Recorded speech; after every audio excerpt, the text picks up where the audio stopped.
So we're looping through the parking lot, standing room only, no spots. We're about to make our own spot. About to do one of my most favorite things that I love to do more than anything, which is teach and give back. So once every month, I wrote a class called Real Estate Investing for Realtors. So what I do is I've been blessed. I have tons of realtor relationships. They've done so much for me over the years, helping me source deals that I want to give back to them and help them leverage their knowledge of the market and their relationships to invest in real estate and take care of their families.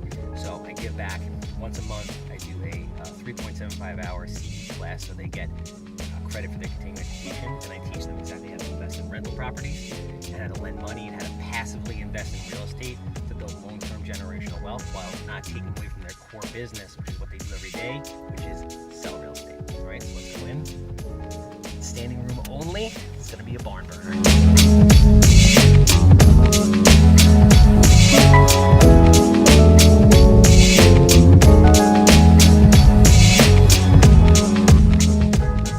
For 10 years, and during the Mako, I learned a lot, but I didn't like it, right? So when I was 27 years old, I was 23 when I opened the Mako. When I was 27, I read a book called Rich Dad, Poor Dad. Doug loves this story. Anybody heard Rich Dad, Poor Dad? Yeah. Right? Changed my life, right? They should be giving this to middle school kids instead of the mindless crap they make us study, right? Rich Dad, Poor Dad. And I was like, that's it. I'm going to be a professional investor. Went to a class at NYU, right, on foreclosures. This was right after the market crash, because everybody knows that if you want to flip or buy cheap properties, you buy bank-owned properties, right? Wrong. But that's what I thought, and that's what everybody thinks when they first get into the game. Banks are giving them away for free, right? Anybody who deals with REOs in this room knows that that is very much not the case.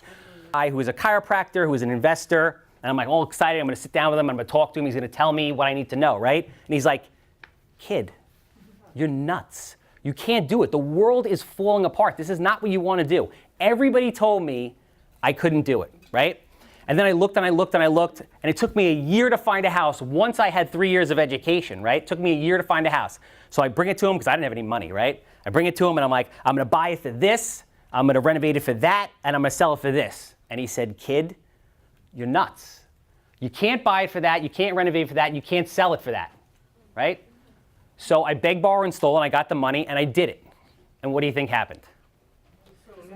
Literally, right? Bought it for that, renovated for that, sold it for that, right? And you know what he said to me? You got lucky. True what everybody thinks, right? Anything's possible. I'm telling you, 5 years ago, I didn't know half of what you guys know, right? I want you guys to have dreams and vocalize them to people, right? When you vocalize them, A, they become real. B, people now understand what you're looking to do. People can't help you achieve what you want to achieve if they don't know what that is. And I want you to ask people what they're trying to achieve and actually care about it. And then help them achieve what they want to achieve, right? Great saying I love. If you want to be rich, start figuring out ways you can make other people rich. But it can't be about the money. I live in an apartment that's like a quarter the size of this room. I do what I do because I am programmed to build stuff, right? Build businesses. I can't breathe without it. Seller, what's known as fix and flip. It's transactional real estate, right? You're buying something, you're selling it as it is. You're buying something, you're doing construction, you're adding value, you're selling it. You're buying yourself a high-paying job, but all that is a high-paying job, right? Wholesaling, right? Let me explain what wholesaling is. There's a lot of stuff going around about, wholesaling, this and that. I want you guys to understand really what it is. Wholesaling is a great thing. It's a lot more difficult than it seems, because to really be a successful wholesaler, in my opinion, you have to know everything that I know. And if you know everything that I know, you're doing all of these things, right? Wholesaling is usually reserved for guys like me who have a lot of deal flow, who are passing stuff off as a part of that deal flow, right? But essentially what that is you're gonna identify an opportunity, you're gonna get that under contract, and you're gonna either assign the contract or sell the membership rights in the entity to somebody else at a fee. You get it under contract for $200, you have someone that wants to buy it for $250, you're gonna assign it to them, you're gonna make the spread, all right? Did that very thing yesterday, all right? Buy and hold. This is the most important thing you will ever learn in your life. Buy and hold, these are rental properties. I wanna make something very, very clear to everybody in this room. I flip a lot of houses. It's sexy, you see it on TV. I wish I had the sidekick, but I don't. But I flip houses for one reason, to buy rental properties, all right? It's very interesting, somewhat complicated, very powerful strategy. I have a lot of training with that. And private lending. This is something else that you can lend money securely at a very high return. We're going to speak a lot about that. What are your short and long-term goals, right? Identify them. You can't go somewhere if you don't know exactly where you want to go, right? Identify clearly what are your short-term goals and what are your long-term goals, all right? How much time do you have to invest? Be realistic about it, right? If you're a single parent with 3 kids and you work a full-time job 80 hours a week, fixing and flipping might not be the best strategy for you because it's a very dynamic business that requires a tremendous amount of time, right? Be honest when you're picking that as far as what kind of time you have, meaning your strategy. What is your access to money? And when I say access to money, it does not have to be yours. Who in this room feels that the hardest part about investing in real estate is getting the money, right? Everybody says that to me. I'm going to tell you something that's going to blow your mind. Money is the easiest part of this business. Contractors are the worst part of this business, right? What gets you turned on, right? Metaphorically speaking. We'll keep it clean in here, right? What gets you turned on? I get out of bed every day pumped. I'm texting Maddie last night from the train, right? Some guy puked 3 seats down from me. It's 11:30. I'm like, Matt, we're taking over the world here, right?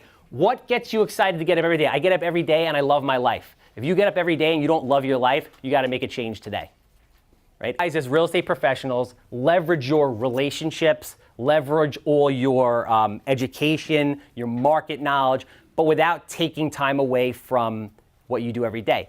Because realtors are always like, I want to flip, Charles, I want to flip. And I'm like, that's great, but you'll flip and you'll make some money. But if you normally sell 50 houses a year, you're going to sell 25 houses that year. Because instead of prospecting, you're going to be in Home Depot picking out tiles or fighting with your contractor who didn't show up, right? There are other ways, there are better ways. So the point of this class is to teach you guys how to leverage your knowledge and network, to passively invest in real estate, to generate long-term generational wealth, and change your stars essentially, right? Great. It's a necessary thing. You have to do it. It's amazing, right? Salsa like a gazelle, no joke, right? Now, the first time I salsa danced, I had a video of it, and I looked at it, and I'm like, this is the whitest, most uncoordinated thing I've ever seen. But I was like, this is amazing. You know why? Because that's the worst I'm ever going to be. And I salsa danced for 15 hours a week for 9 months, and every day I got a little bit better, and every day I sucked a little bit less, right? Until one day they put me on the salsa performance team. No bullshit. Salsa performance team, this guy. Right? Salsa performance team. Have all the answers today, but don't be stagnant. That's my saying, right? I'm coining that. What it means is this. Some people feel that they have to have this perfect plan, this perfect solution, this perfect product. That's bullshit. You just have to get moving. You can have a plan and it can change. If you get moving, the plan can change, but but doors will open, things will happen, things will change. I guarantee you though, if you don't get moving, nothing will happen. Don't be lazy, right? Don't be lazy. If somebody in this room is going to tell me they're not where they want to be, I'm going to ask them, what were you doing last night at 12 o'clock when I was working? What were you doing on Sunday at 10 o'clock when I was studying for a midterm? What were you doing on Saturday night out getting drunk when I was doing this or doing that, right? And this isn't about me, but if somebody in this room tells me they're not where they want to be, I'm going to tell them that they're not doing what it takes. It's that simple. It's that easy. It's been proven, all right? We are all responsible. Build long-term generational wealth. That's our first topic. This is to know. All right, I wish I learned this earlier. I'm happy I learned it at all right? Rental properties. You want to do it. This is going to change your family's life, right? Imagine you for a second are able to hand down 10 rental properties that are paid off that are generating $15,000 a year to your kids, right? Imagine that was given to you. Right? When you retire, who's going to take care of you? It's not going to be the government. I can guarantee you that right now.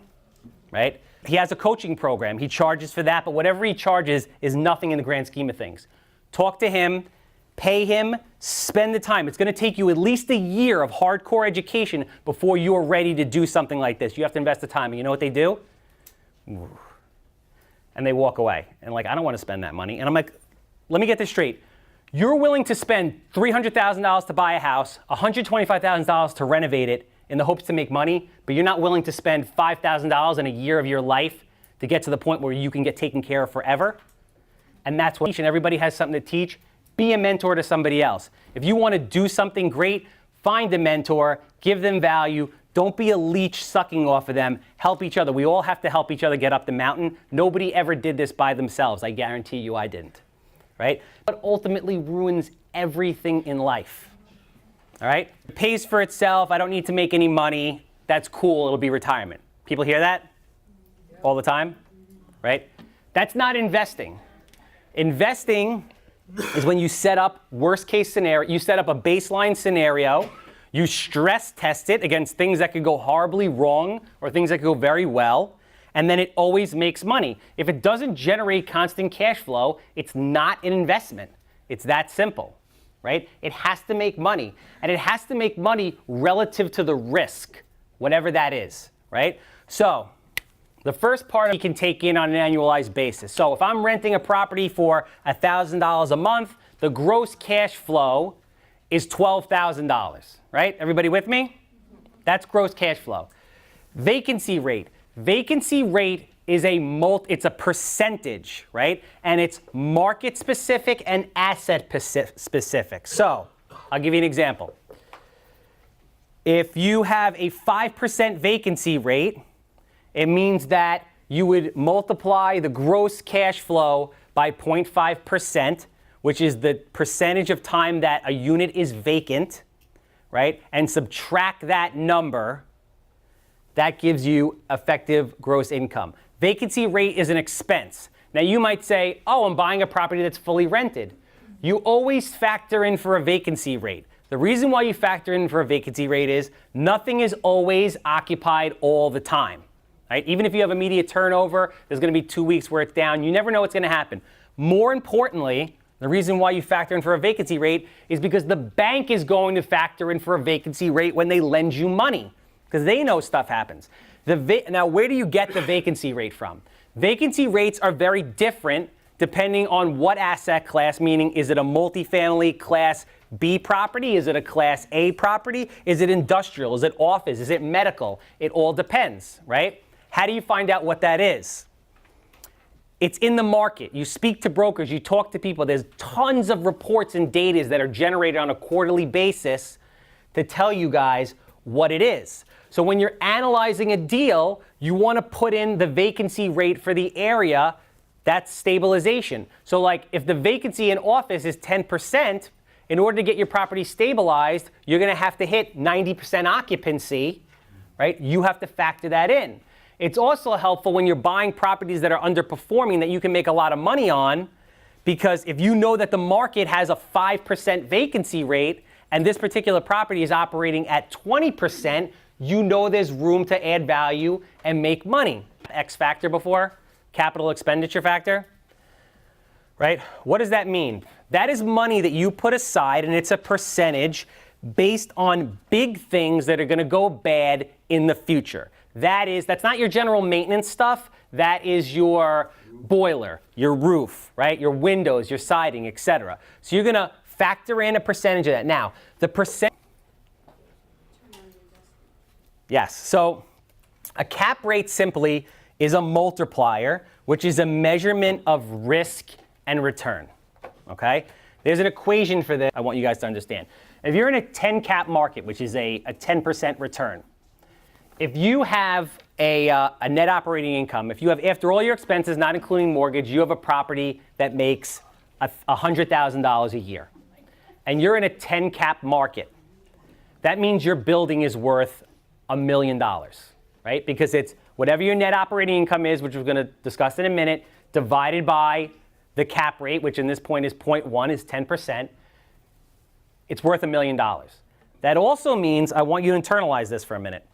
For every dollar you raise the rent or every dollar you reduce your costs, your building is worth $10 more, right? Understand that for a second. Think about how powerful that is, right? Now, as you drop down, figuring out, and we're going to go through an actual equation so you guys can see how it comes together. I'm going to do two for you, right? It's money that you're putting aside just in case, right? So if let's say you say, sir, I want a 10% annualized cash on cash return, right? You're going to put all these factors in, and the numbers have to work to get you your 10%. Whether you use this money or not and in what capacity, you might spend a lot more than this. It's a reserve. What I'm trying to teach you guys is this. People buy rentals, don't know about any of this stuff, right? The margins are too slim, and then they get jammed up when something goes bad. You follow what I'm saying? By the way, if anybody has any questions during this process, the 10 cap, this is your cap rate. You do that division, the building's worth $1 million, right? Got me? Same $100,000. In a 5 cap market, it's 5% cap rate, much less risk. You do that math, the building's worth $2 million. When you divide this by this, you get $2 million. When you divide this by this, you either have a good line of bullshit or actually know what you're doing. So I'm going to lend you $350,000 at 10% interest. But I don't want to pay you 10% interest forever because that's way too much. Doug's going to give me a mortgage for 5.25%. Right? The house isn't mortgageable, went on fire. Right? It's called private money. We wouldn't necessarily call it hard money. It's not that expensive. It gets a lot worse. But we call it private money. So I want to get out of that as soon as possible. This is called a value add. Ever anybody call a value add or a value play? No? That's what this is. When you hear it next, you'll be like, oh, I remember they did it for $120. My closing costs to buy it were $5,000. My closing cost to refinance it with Doug is $10,000. The taxes I paid for 6 months before it had a tenant in it is $7,500. The insurance is $1,500. The interest on the loan for 10% from my friend in the back there who believed in me is $17,500. My total out of pocket, every cent I spent until this thing was rented, is $351,500. We all agree on that, right? It is greater than 100. I have $0 in this deal. Not only do I have $0 in this deal, I have $150,000 in equity because I have a loan for $350 and it's worth $500. And they're paying my mortgage, everything, and they're putting money in my pocket every month. Does anybody think this is cool? Is that $9,000 a monthly? That's for the year.